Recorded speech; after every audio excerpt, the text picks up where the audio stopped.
Yo, you know how sometimes humans be on their conspiracy theory stuff. They stuff like, oh, everything you think, oh, it's a conspiracy theory. Oh, you think, right? Check it. You know how people be running around like, oh, we living in a simulation, right?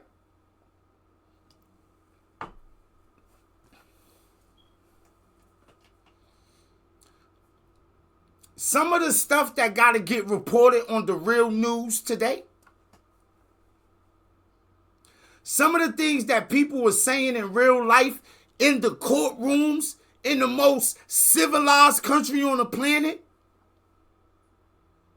I had everybody looking, like I said, me and Metcalf had a pivotal moment in our relationship when I found out that he said that Diddy traumatized his dog.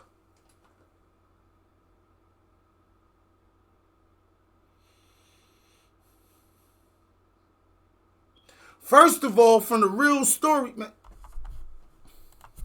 New York, where we are now in day 9 of the Sean Diddy Combs trial. Today's big name in court is Kid Cudi. Scripps News national correspondent Alex Miller is live outside that Manhattan courthouse. And Alex, you've been talking about the potential role that Kid Cudi could be playing into this case. We know you've heard his name a number of times. What did he add to the prosecution's case today? You know, it remains to be seen how much he really did end up adding. He was only on the stand for about an hour and a half wearing a leather jacket and a pair of jeans. He was very soft-spoken, a little bit hunched in his chair as... I've been in courtrooms since I was a little kid. It's always hot in the courtroom. I know some of y'all, you hear the blowing, but it still be hot. It's like, it's not the place where you should feel cool. Shit going down in here. He's sitting up there with a leather jacket on for an hour. What you got an hour and a half to... What? He did his testimony, and when he spoke pretty softly. At times it was hard to hear him, but he did get into 2 very big instances. One, a break-in to his home, and one, his car being set on fire. So let's talk first about that break-in. He said he had left his... And you know what? Some of y'all might be like, hey, yo, boo, you being wild biased, bro. I ain't being biased, and I'm gonna let y'all know every point I can. You see, hey, I ain't being biased. We don't believe you necessarily. I don't know who did what to your dog, but it wasn't Diddy.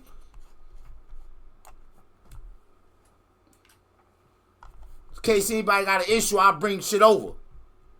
His front door unlocked, but he had gotten a call from Capricorn Clark, who's somebody who worked for Sean Combs, that they were heading towards his house, and she had been forced to go with Sean Combs. So he got a little bit of a heads up. When Kid Cudi got back to his house, he said that there were Christmas presents unwrapped, Chanel... He said it was Christmas presents unwrapped? Huh? We don't believe him. Nah. We see you, boy. Yeah. We don't know. Nah, son. We don't know none of that shit.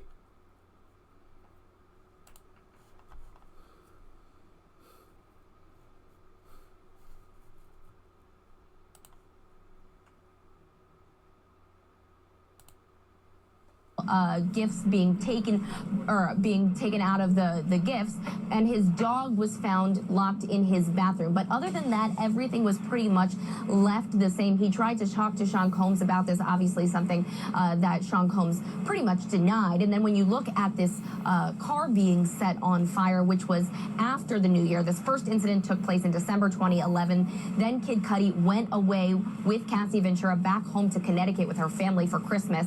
Then Kid Cudi's car set on fire just a couple of days after they got back from that trip.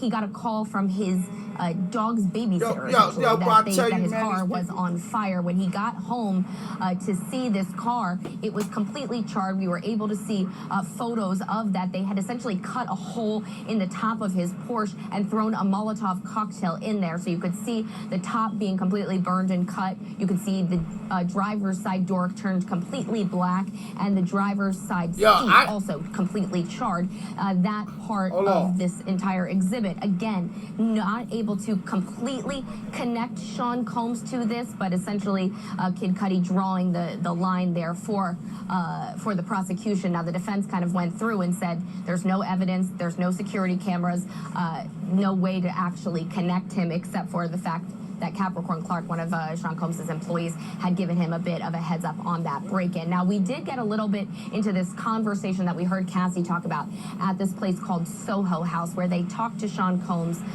and he kind of painted this picture when Kid Cudi is led into this meeting room. He said Sean Combs was staring out the window. Look, right? Let's say, for instance, that Cassie had a key to Kid Cudi crib. And he came there and like, it wasn't forced entry. His door was just open. And his dog was locked in the bathroom. Traumatized. To me, that looked like good old fashioned. She playing. Did he say that she was manipulating them both and playing them against? I thought Kid Cudi said that. So it seems to me that she opened your door, picked your little Pomeranian up, and escorted him to the bathroom while he was licking her face. Because the real relationship was between her and your fluffy Pomeranian. And she locked the Pomeranian in the bathroom. And then her and Puff start wilding in your crib. They probably freaked off in there before they had the lady call you and tell you. And then, if anything wild, weird, or crazy did happen to your dog, who you think it was that locked that dog up? Oh, just relax, Fluffy. My friend here is a nice man. Yeah, Fluffy. I like it when you scraping and scrambling. I don't think that happened, but that's how some people might perceive that things took.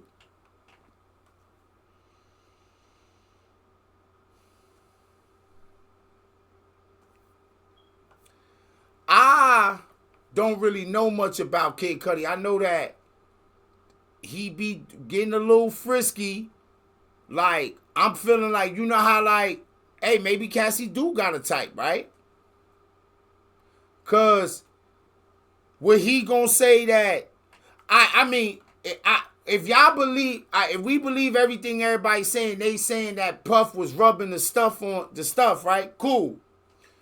Kid Cudi don't give you them vibes. Lie to yourself right now. Go ahead, lie to yourself and tell me that if you find out that Kid Cudi was doing stuff like that, you would be surprised. Kid Cudi's what?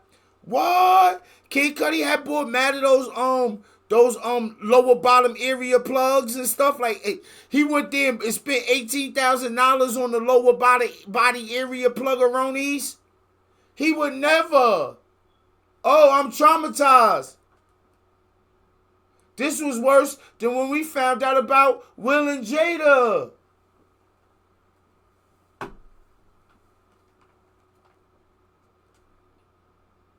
I don't like that as a society. We'll do that. No disrespect to Tyler Perry, but I bring that up. Like,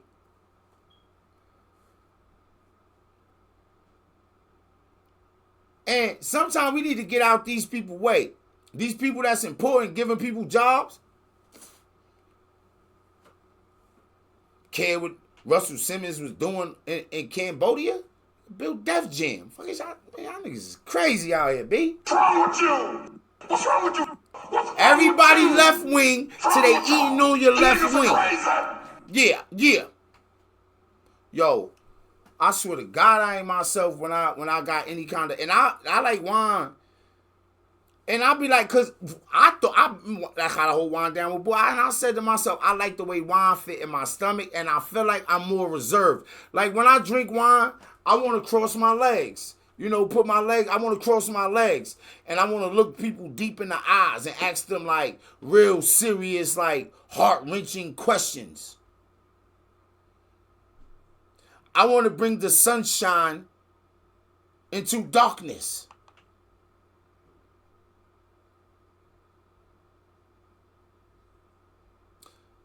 First of all,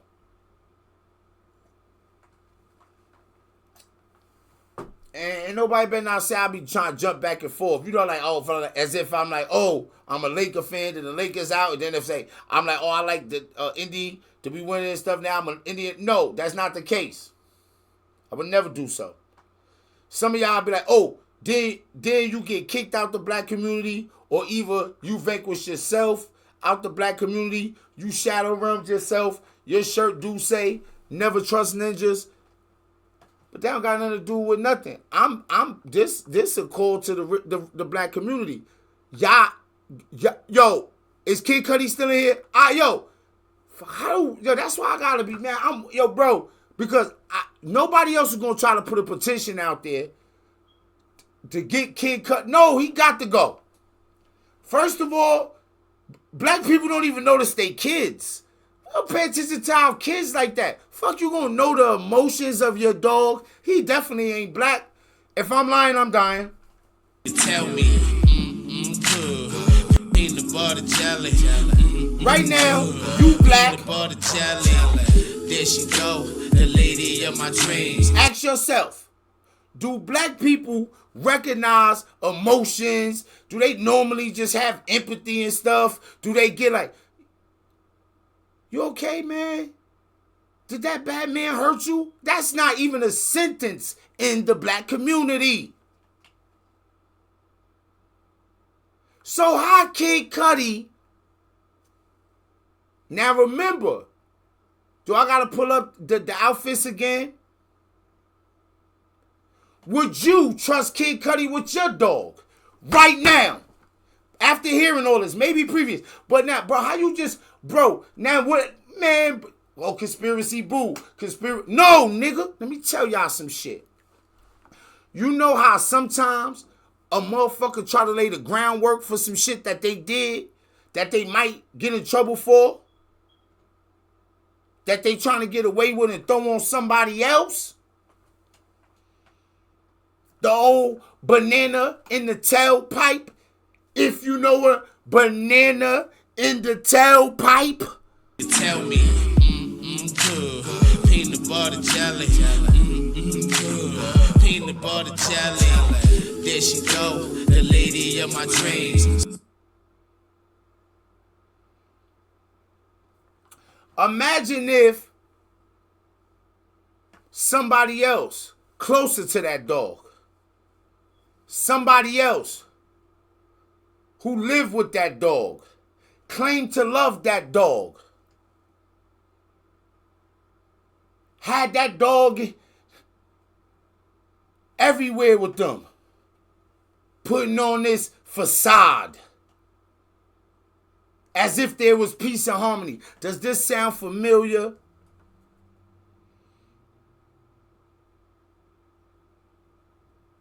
What the hell does Cudi stand for anyway? For real. What does Cudi stand for anyway? And let me tell y'all something else that bothered me. And I don't care if one of them say that I'm lying, but I know I'm not lying. It was either Deuce or it was Medkit. One of them was watching something and Kid Cudi was a superhero in there. And I'm like, yo, what's this right here? And it was, I didn't know who he was at the time. It was something weird about it.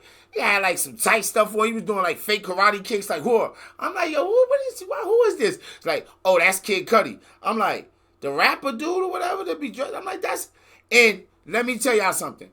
His lips was dumb shiny. I swear, yo. Oh, if even one of them would tell the truth, I'll run down. Because I don't know. Now in my head, I'm like, yo, if you envision that, boo, then people will accuse you of being gay. Like, say Kid Cudi never was like a Power Ranger or something in a show somewhere, right? And his lips was shiny. Then it's like, yo, you really just, and I got a creative mind. And I'm a drinker, but, yo, I feel like Medkit was wild.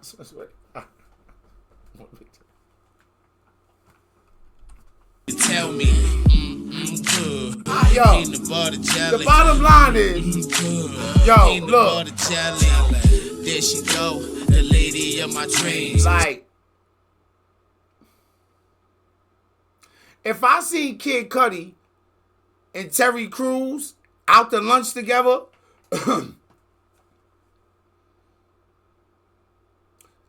I'm suspecting the worst, and if I maybe have been drinking and smoking, I'm feeling like congratulating them, I might sing that song. Y'all know that song I'm talking about? Cudi and Terry sitting in the tree. Kissing. Sing along. Cudi and Terry sitting in the tree. Oh, Kissing. Come on. Cudi and Terry sitting in the tree. Kissing. First come love, what? Then come the marriage, what? Then come the baby and the baby carrots. Oh, and the baby carrots. Oh, and the baby carrots. Oh, one of them was thick. They was eating rice and cabbage. Oh, baby carrots. Oh, baby carrots. Oh, it did. I be saying they got enough money. They get money back. You don't need come on, busting the biz. They mean too. I ain't gonna do all that. But fuck. I'm a creative in my mind, so it is what it is. I do feel weird about that whole back session. Hey, oh shit. I'll blame that on Deuce because look, you know, young people be rolling up the big blunts like, so Deuce, can I get one more pull? But her blunts be big. I smoke that shit. That shit changed my whole direction. Yo, we don't believe Kid Cudi, my dude. I don't give a